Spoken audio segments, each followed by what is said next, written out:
колективно глумење на нормалност во ненормални услови мора да го прекинеме. И еве ние од СДСМ од пред неколку недели почнавме уште една нова битка.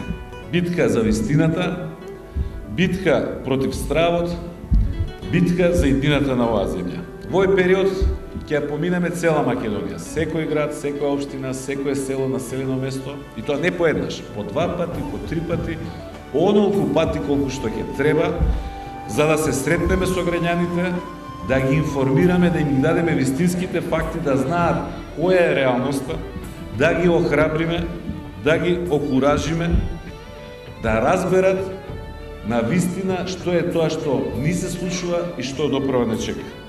Македонија е земја со рекордна сиромаштија. Официјалните бројки говорат дека третина од нашето население, значи секое трето семејство, секој трет човек, живее под прагот на сиромаштијата. Македонија е земја со рекордна невработеност. Официјалната стапка на невработеност во Македонија е 32%.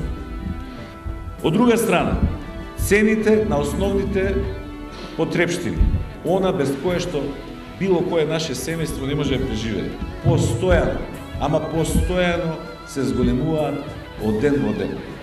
Ќе ви дадам само неколку податоци. Во овие 6 години цената на струјата се зголемила за 45%. На парното, во Кавадарци нема парно, во Скопје на тоа најмногу се револтирани, 100%. На нафтата и бензините 30%. На дрвата за грејење 60%. На брашното 40%. На лево 25%. На зејтинот 45%. На шекерот 30%. За толку сите ние сте посиромашни. И за тоа не треба завод за статистика да ви каже. Доволно е да влезете во продавница и да платите. Доволно е да отворите вратата и на инкасатор да ја платите сметката. Пред 15 дена лондонски економист, значи не опозиција, не некоја предавничка невладина организација, не некој критички настроен медиум кон власт, туку истиот тој реномиран лондонски економист, каде што оваа влада фрли огромни пари да се рекламира себе си и да рекламира земјата, не прогласи за светски шампиони, прваци во најсрамната дисциплина, во мизерија. Македонија е земја во која што најмизерно се живее. Вистинското прашање е дали земја која што е прогласена за светски шампион во мизерија треба да троши пари за споменици.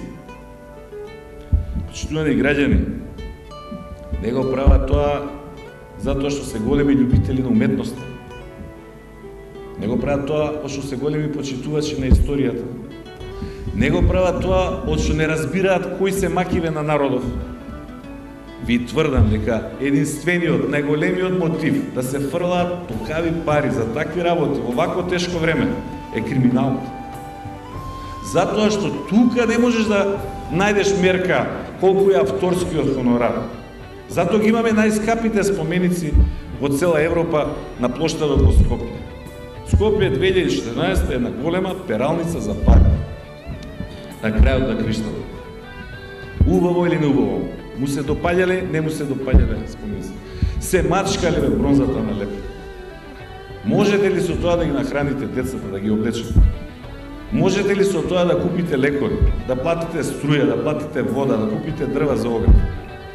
Велиме третина од народов гладува, најмизерна земја во светот, 32% невработени, а фрламе пари за такви работи.